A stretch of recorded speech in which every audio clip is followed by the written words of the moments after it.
ECRல property வாங்க எதுக்கு crores? lakhs போதுமே. Just 4 lakhsல ECR கோவலத்துல beach resort plot. EMI 12,000 only. Stepstone presents Secret Aura at ECR Kovalam. Grand launching on 22nd, 23rd and 24th August 2025. சினிமாவுக்குள்ளே நீங்கள் வந்த பிறகு நீங்கள் வந்து அவங்க சித்தி தான் கொஞ்சம் அதிகமாக இவரை இது பண்ணுவாங்க, கையாண்டாங்க. அவங்க தான் அடாப்ட் பண்ணி கூட்டு போய் வளர்த்ததாகவும் சிம்ரன் ஒரு இன்டர்வியூல ஆமாம் சொல்லியிருக்காங்க. அவங்க சித்தி சொல்கிறத இவங்க கேட்குற மாதிரி சித்தி தான் சில நேரங்களில் பயமுறுத்தும், இது போட்டு திட்டுவாங்க. என்ன நீ வீட்டிலே சும்மா உட்காந்துருக்க, மற்ற ஹீரோயின் பாரு அவனுக்கு ஃபோன் பண்ணி இவனுக்கு ஃபோன் பண்ணி வாய்ப்புகளை இது பண்ணுறாங்க, நீ எப்படி இருக்க. ஆனால் சினிமாவை பொறுத்த வரைக்கும் நீங்கள் வந்து இவங்களுக்கு அந்த பரபரப்பு கிடையாது இல்லையா. அதனால் வந்து அவங்க அக்காவை பார்த்து தங்கச்சியை அவங்க ஒப்பிட்டு பேசும்போது இந்த மாதிரி எல்லாம் கொஞ்சம் இந்த உள்ளே வந்து குத்து காட்டுறது, இது பண்ணுறது, இந்த இம்சைகள் தான் அவங்களுக்கு வேறு மாதிரி சூசைட் பண்ணுற அளவுக்கு போனது. அந்த படங்களை தக்க வச்சுக்கணும், தன்னுடைய கேரியரை தக்க வச்சுக்கணும் அப்படிங்கிற உங்களுக்கு அந்த நேரத்தில் ஜோதிகா, ஸ்னேகா அப்படின்னு எக்கச்சக்கமான நிறைய பேர் அந்த போட்டிக்குள்ளே நீங்கள் உங்களை தக்க வச்சுக்கிறது ஒரு பெரிய விஷயம்.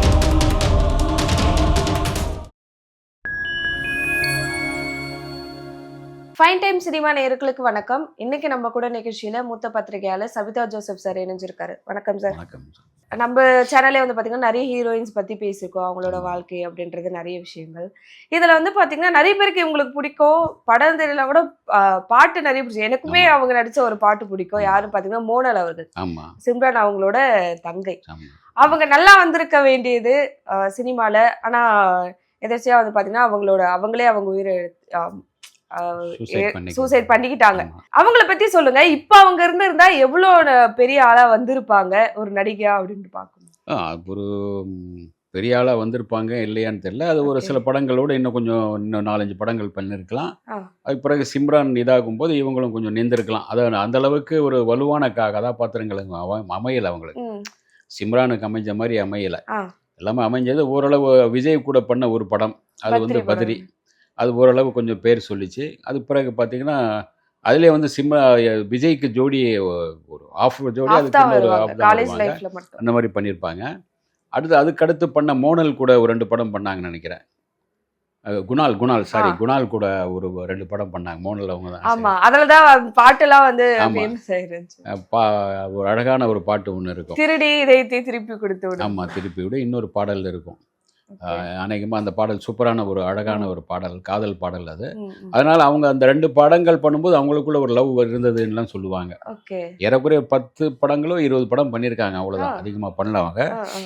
அந்த அதுக்குள்ள வந்து வெவ்வேறு வகையில் மாறி போயிட்டாங்க. அவங்களுக்கு வந்து அந்த சூழ்நிலைகள் சரியா அமையலை.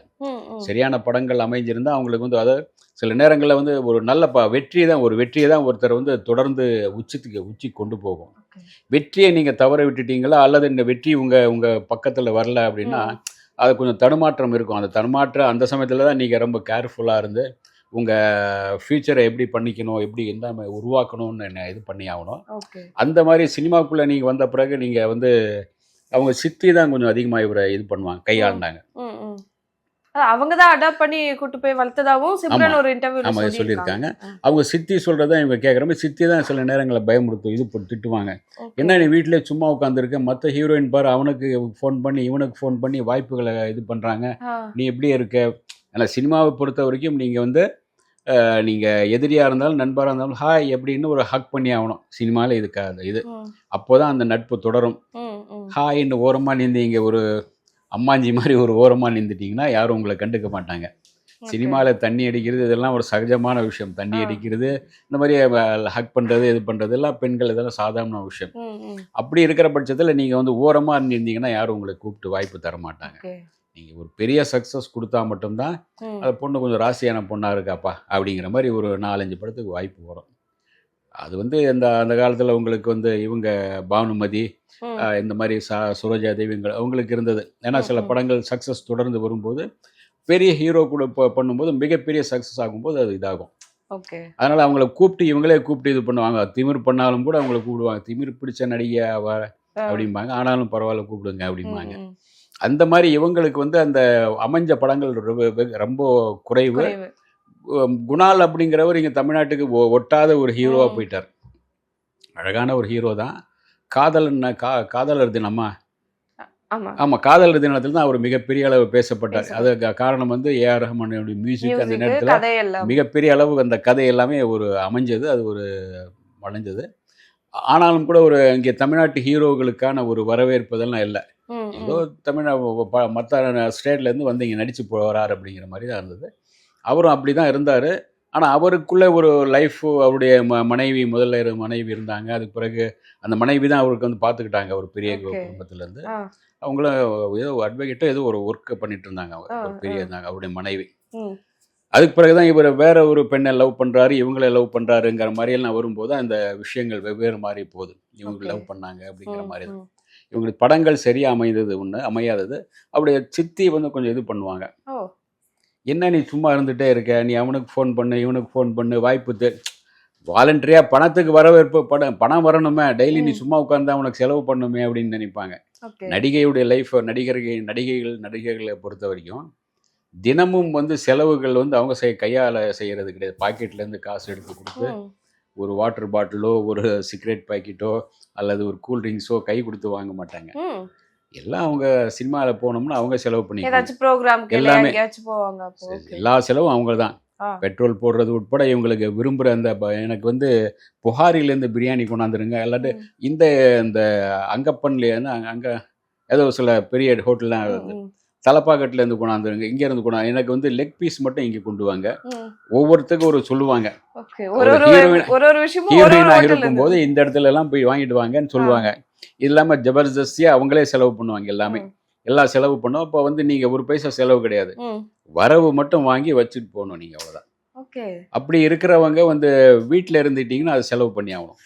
வீட்டிலேருந்து நீங்கள் எடுத்து செலவு பண்ணணும். நீங்கள் வந்து அது காஸ்ட்லியாக வாங்க, அவங்க சொல்லி ஷூட்டிங்கில் வந்து 500 ரூபாய்க்கு 1000 ரூபாய்க்கான பொருள் வாங்கி சாப்பிடலாம். நீங்கள் தனியாக இருக்கும்போது 1000 ரூபா வாங்க செலவு பண்ண முடியுமா? காசு போகும்போது ஆமாம், சித்தி விடுவாங்களா? அது சித்தியுடைய நிர்பந்தங்கள் அந்த மாதிரி இருந்தது. நீ சும்மா இருக்காத, போய் நடி, அவனை புடி, அவனை பாரு, இவனை பாரு, ஃபோன் பண்ணு. நீ சும்மா இருந்தா, நீ அழகா இருக்கிற பொண்ணு, ஒரு அழகான இருக்கிற பொண்ணு ஃபோன் பண்ணா உடனே யாராவது உருகி போயிட்டு ஐஸ்கிரீம் மாதிரி உருகின ஆட்கள் நிறைய பேர் இருக்கா, சினிமாவில் இருக்காங்க. ஒரு டைரக்டர் மீட் ஃபோன் பண்ணும்போது வாமா அடுத்த படத்தில் இது இருக்குமா, அந்த வாய்ப்பு இருக்கா, அப்படி இப்படி அது வாய்ப்புகள் அப்படி ஏற்படுத்திக்கிறது தான் அது. இவங்க அதில் கொஞ்சம் இதாக இருந்தாங்க. அது பிறகு சில வாய்ப்புகள்லாம் கிடைச்சது, பண்ணாங்க. ஆனாலும் கூட வரவுங்கிறது பெருசாக இல்லை. சிம்ரான் அளவுக்கு சம்பளம்லாம் கிடையாது, ஓரளவுக்கு கம்மியான சம்பளம். ஆனாலும் கூட அது சினிமாவில் அது ஒரு பெரிய இதுதான். அது அப்படியே கொஞ்சம் லைஃப் அப்படியே ஓட்டிகிட்டு இருந்தால் வேறு மாதிரி போயிருக்கும். அது இடையில வந்து காதல் இதழ் அப்படின்னு வரும்போது கொஞ்சம் வேறு மாறுது. நான் குணால் வந்து அவர் ஹிந்திக்காரர், இவரும் ஹிந்தி, மும்பை தான். ஏறக்குறைய உங்களுக்கு பேச்சு உட்பட எல்லாமே வந்து ஹிந்தியில் பேசிக்கலாம், இது பண்ணிக்கலாம். சௌதவி கச்சாந்துஹோன்னு அந்த காலத்துலேருந்து பௌர்ணமி நிலவு மாதிரி இருக்குன்னு நீங்கள் பாடலாம் பாடிக்கலாம் ஹிந்தியில். அந்த மாதிரி அவங்களுக்குள்ள ஒரு லவ் வந்தது. அதனால தான் இவங்க வந்து அவர் என்னென்னா அவருக்கும் வாய்ப்புகள் குறைஞ்சிருச்சு. அவருக்கும் பெருசாக வாய்ப்புகள் இல்லை.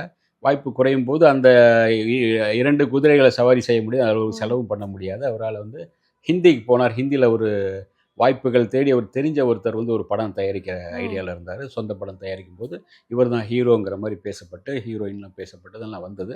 அவங்க இன்னொரு பெண்ணும் கூட அவருடைய அந்த நட்பு இருந்தது. அந்த நட்பு இதெல்லாம் வரும்போது இவங்களுக்குள்ள வந்து ஏற்கனவே ஒரு கல்யாணம் ஆயிடுச்சு, குழந்தை இருக்குது, அதெல்லாம் முடியாது அப்படிங்கிற பட்சத்தில் வரும்போது இவங்களுக்குள்ள அந்த ஒரு இதாவது. அதே அவரும் சூசைட் தான் பண்ணிக்கிட்டாரு. அவரும் சூசைட் பண்ணி தான். இதனாலதான் அப்படின்ற ஒரு ரூமர் இருந்துச்சு. இவங்க ரெண்டு பேரும் இல்ல, அது இதனால இல்ல, வேற ஒரு வாய்ப்பு. வேற அவருடைய மனைவிக்கும் அவருக்குமான பயங்கர சண்டை. அவங்க தான் செலவு பண்றாங்க, இவருடைய செலவுகள் உட்பட ஒரு சினிமாக்காரனுடைய செலவு அப்படிங்கிறா. நீங்க வந்து ஒரு பந்தாவுக்காவது 4 பேர் இருக்கணும், 2 பேர் 3 பேர் இருக்கணும், வேலைக்கு ஆட்கள் இருக்கணும், டெய்லி ஃப்ரெஷ்ஷாக இருக்கணும். நீங்கள் அதுக்கான பெர்ஃப்யூம்ஸ் அது இதுன்னு போட்டு நீங்கள் வந்து இதாக இருந்தால் தான் உங்களை இது பண்ணுவாங்க. சாதாரண ஜூனியர் ஆர்டிஸ்ட் மாதிரி நடிக்கிறாங்களா, அவங்களுக்கு அவங்களுடைய சம்பளம் 150 ரூபா 200 ரூபா தான் இருக்கும். ஆனாலும் கூட அவங்க வந்து இந்த சோப்பு அந்த சோப்புலாம் வாங்கி தன்னை ஃப்ரெஷ்ஷாக வச்சுக்குவாங்க. இதுதான் இயல்பு. சினிமாவில் அப்படி இருந்தால் தான், நீங்கள் வேஷத்தோடு இருந்தால் தான் வாய்ப்புகள். அதுக்கெல்லாம் செலவுகள் அவருடைய மனைவி தான் பண்ணிட்டு இருந்தா. அப்படி இருக்கும்போது இன்னொரு பெண்ணுடைய ஒரு தொடர்பு வருது. வரும்போது அந்த பெண்ணோடு தான் இருக்கும்போது அந்த உடைய மனைவியுடைய விவாகரத்து பண்ணி வேற ஒரு விஷயம் போகும்போது அவர் அந்த ஏரியாவில் அந்த பெண் வீட்டில் இருக்கும்போது அவர் சூசைட் பண்ணிக்கிறார். அவர் அங்கே வேறொரு லேடி, இந்த லேடியை விட்டுட்டு இன்னொரு போயிடுறாரு. இவருக்கு இந்த அம்மாவுக்கு வந்து இவரையும் லவ் இங்கேயும் ஃபெயிலியர் ஆகுது. அது பிறகும் கூட இவருடைய லைஃப்பில் வேறு மாதிரி தடுமாற்றங்கள் வருது. படங்கள் சரியா இல்லை, லைஃப்பில் ஒரு சின்ன ஒரு லவ் இதாவது. அது பிறகு போகும்போது அப்படியே அந்த சூசைட் அளவுக்கு போயிடுறாங்க அவங்க. ஓகே. அந்த நேரத்தில் அவங்க தங்கை அவங்க அக்கா கூட சொல்லியிருப்பாங்க, கூப்பிட்டு அவர்கிட்ட வந்து நான் ஆறுதல் சொல்லி அவருக்கு வந்து சில வாய்ப்புகள் ஏற்படுத்தி கொடுக்கலாம் அப்படின்னு நினச்சிருந்தா பண்ணியிருக்கலாம். ஏன்னா உங்களுக்கு வந்து பரபரப்பாக வேலையில் இருந்தீங்கன்னா உங்களுக்கு எந்த சிந்தனையும் வராது. நீங்கள் வேலை இல்லாமல் இருக்கும்போது தான் பல வகை சிந்தனை வரும். அந்த காலத்தில் அண்ணா சொல்வாராம், சாலையோரம் வேலையற்றவர்களின் உள்ளங்களில் விபரீத எண்ணங்கள் அப்படிம்பாங்க. ஓகே. அவன் பல வகையில் எண்ணிப்பான். அவன் பணம் படிக்கலாமா, அந்த பெண்ணை இது பண்ணலாமா, இந்த மாதிரி எண்ணங்கள் வரும்ல. சும்மா இருக்கும்போது அந்த எண்ணங்கள் தான் வரும். இவங்களுக்கு அந்த எண்ணங்கள் இந்த மாதிரி வர ஆரம்பிக்க சூசைட் பண்ணுற அளவுக்கு போன அளவுக்கு தான். வாய்ப்புகள் இல்லை. பெரிய நடிகையோட தங்கை ஆனாலும் கூட வாய்ப்புகள் இல்லை. அந்த சமயத்தில் சித்தியோட ஒரு கொடுமை, காசு இல்லாமல் நீ என்னத்துக்கு உட்காந்துருக்க, அழகு இருக்கு இது இருக்கு, காசு இல்லாமல் என்னத்துக்கு அப்படிங்கிற ஒரு இது இருக்கு. ஆமா, ஒரு நாளைக்கு வந்து அவங்க 7-8 படங்கள்ல நடிச்சிட்டு இருந்தாங்க. குளிக்கவே மாட்டாங்கன்னு சொல்லி இவரை சொல்றாரு, ராஜசுந்தரம் சொல்லுவார், குளிக்கவே மாட்டாரியா அவ அப்படி பவுடர் போட்டு போய் பயங்கர டைம் இல்லாம அப்படி நடிச்சு. ஆமா, அவ்வளவு டைம் இருக்காது உங்களுக்கு. நீங்க குளிச்சுட்டு நீங்க போனோம்னா அடுத்த ஷாட்டுக்கு வேர்த்து கொட்டும். அந்த லைட்டிங்ல இவங்களுக்கு ஒன்றும் வேற ஷூட்டிங் கிடையாது, லைட்டிங் இருக்கு இல்லையா, அந்த லைட்டிங்ல அப்படியே வேர்த்து கொட்டும். அதுதான், வேற ஒன்றும் கிடையாது, வேற அழுக்கெல்லாம் கிடையாது. அதுதான் அந்த அளவுக்கு பரபரப்பா இருப்பாங்க. இவங்களுக்கு அந்த பரபரப்பு கிடையாது இல்லையா. அதனால வந்து அவங்க அக்காவை பார்த்து தங்கச்சியை அவங்க ஒப்பிட்டு பேசும்போது இந்த மாதிரி எல்லாம் கொஞ்சம் இந்த உள்ள வந்து குத்து காட்டுறது, இது பண்றது, இந்த இம்சைகள் தான் அவங்களுக்கு வேற மாதிரி சூசைட் பண்ற அளவுக்கு போனது. எப்படி அவங்க வந்தாங்க? ஏன்னா அவங்க சினிமாக்குள்ள வரும்போதே அவங்க அக்காவும் நடிச்சு, சிம்ரன் அவர்களும் நடிச்சிட்டு இருந்தாங்கன்னும் போது இவங்க எப்படி உள்ள வந்தாங்க அப்படின்றது. சிம்ரன் அங்கே இவங்க நடிச்சுட்டு அங்கே வந்து வேற அனுபவக்காரர் யார்டுடைய காலேஜில் வந்து திரைப்பட கல்லூரியில் படித்தாங்க சிம்ரன். அதுக்கு பிறகுதான் அமிதாப் பச்சனுடைய ஒரு இந்த ஷோவில் சிம்ரன் பண்ணிட்டு தான். அதுக்கு பிறகு வந்து தேரே மேரே சப்னேங்கிற படத்தின் மூலம் தான் வந்து அதுக்கு பிறகு அடுத்த ஹிந்தி தமிழுக்கு வரும்போது மம்முட்டியோடைய ஜோடியாக பண்ணுறாங்க, பிரம்மஸ்திரம்னு நினைக்கிறேன் பண்ணுறாங்க. அதுக்கு பிறகு அப்படியே தமிழுக்கு வந்து கடகடகடான்னு ஏறிட்டு போகுது தமிழில் வந்து உங்களுக்கு. ஃபஸ்ட்டு விஜய், இவர், அப்புறம் அப்பாஸ், ஆனழகன் அப்பாஸ். அப்பாஸே பார்த்தீங்கன்னா எங்கேயோ ஒரு வேலை பார்த்துட்டு இருக்காரு, ஒரு நாட்டில் வந்து ஏதோ வேலை பார்த்துட்டு இருக்காரு. அவருக்கும் அந்த மாதிரி ஒரு சர்வைவல் பண்ண தெரியல. ஏன்னா அவர் ஹீரோவாக வந்தார், அதுக்கு பிறகு சின்ன சின்ன வேஷம் பண்ணி அவரால் முடியல. அந்த மாதிரி தான் இவங்களுக்கும் வந்தாங்க. அவர் தங்கையாக வரும்போது இவங்க சில பேர் சில டைரக்டர்லாம் பார்ப்பாங்க, அவங்க தங்கச்சி இவங்கள விட நாங்கள் தங்கச்சியை வச்சு நடிக்க வைக்கலாம், இவங்க வாய்ப்பு இல்லை, அவங்க தங்கச்சின்னு சொல்லும்போது பப்ளிசிட்டி ஈஸியாக பண்ணலாம் அப்படிங்கிற ஐடியாவில் தான் அவங்கள கொண்டு வர்றாங்க. அந்த வகையில் இவங்க வர்றாங்க. ஓரளவு 2-3 படம் பண்ணுறாங்க, 4-5 படங்கள் நல்லா போகுது. அதுக்கு பிறகு ஒரு 10 படத்துக்கு பிறகு தான் கொஞ்சம் தோய்மானம் வருது. அதுதான், அது கொஞ்சம் ஸ்டடியாக படங்கள் இருந்திருந்தால் அவங்க வந்து வேற லெவலில் போயிட்டு இருப்பாங்க, கொஞ்ச நாள் வாழ்ந்துருப்பாங்க இன்னும் கொஞ்சம். இவங்க சிம்ரன் அவங்க சைட்ல இருந்து அவங்களோட பேச்சுவார்த்தையா இருக்கட்டும், அவங்களோட உறவு எப்படி இருந்துச்சு இவங்க 2 பேருக்குள்ள, இந்த மாதிரி படங்கள் பத்தி அவங்க அட்வைஸ் கொடுத்தது, இது எப்படி இருந்துச்சுன்னு தெரியுமா? இல்லை, தங்கைங்கிற ஒரு பாசம் இருந்தது, ஆனால் அவங்களுக்கு நேரம் கிடையாது, வந்து சொல்றதுக்கு நேரம் கிடையாது. அவுடோரில் இருப்பாங்க, இல்லாட்டி இன்டோரில் இருப்பாங்க, அந்த ஷூட்டிங்கில் இருப்பாங்க, இங்கே இருப்பாங்க, பேசலாம் அப்படின்னு போயிட்டே இருக்கும். அந்த சைடில் அந்த நேரத்தில் சிம்ரனுக்கு வேற சில விஷயங்கள்லாம் நடந்திருக்கும். அந்த படங்களை தக்க வச்சுக்கணும், தன்னுடைய கேரியரை தக்க வச்சுக்கணும் அப்படிங்கிற உங்களுக்கு அந்த நேரத்தில் ஜோதிகா, ஸ்னேகா அப்படின்னு எக்கச்சக்கமான நிறைய பேர். அந்த போட்டிக்குள்ள நீங்க உங்களை தக்க வச்சுக்கிறது ஒரு பெரிய விஷயம். அவங்க அந்த மைண்ட் இருக்கும் அவங்களுக்கு, தன்னை தக்க வச்சுக்கணும் அப்படின்னு.